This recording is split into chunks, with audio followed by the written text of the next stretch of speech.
Jumla ya makardinali 133 tayari wamejumuika katika kanisa maalum la Sistine mjini Vatican kuanza rasmi shughuli ya kumchagua papa mpya atakayeongoza kanisa Katoliki duniani.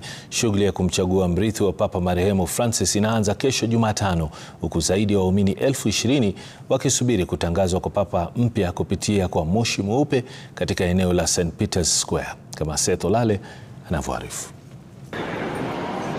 Ikiwa zimesalia chini ya saa 24 kabla ya shughuli ya kumchagua papa mpya atakayeongoza kanisa la Katoliki dunia kung'oa nanga rasmi katika kanisa la Sistine mjini Vatican, jumla ya makardinali 133 tayari walijumuika kwenye zoezi rasmi kabla ya uchaguzi maalum.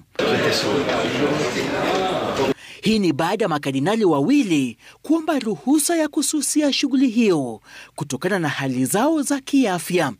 Aidha, makardinali hao 133 watakaomchagua papa mpya walikula kiapo ya siri na utendakazi wao kwenye uchaguzi ambao utafuatwa kwa kina na mamilioni ya watazamaji kote ulimwenguni. Makardinali hao watasafirishwa kutoka eneo la Santa Marta alikoishi marehemu Papa Francis hadi katika eneo la uchaguzi katika kanisa la Sistine, ambapo moshi mweupe utaashiria kupatikana kwa papa mpya, huku moshi mweusi ukiashiria kuwa makardinali wangali kuafikiana.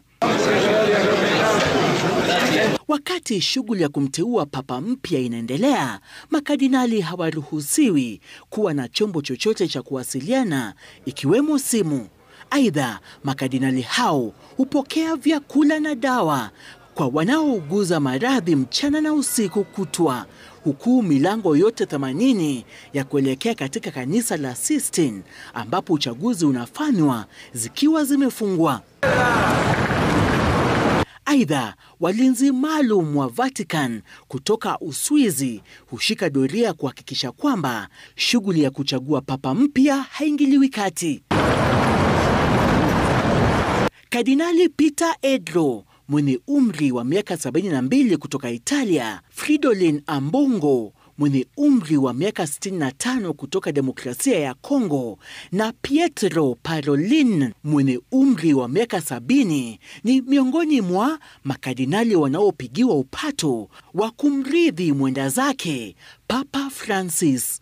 Seth Olale, runinga ya Citizen.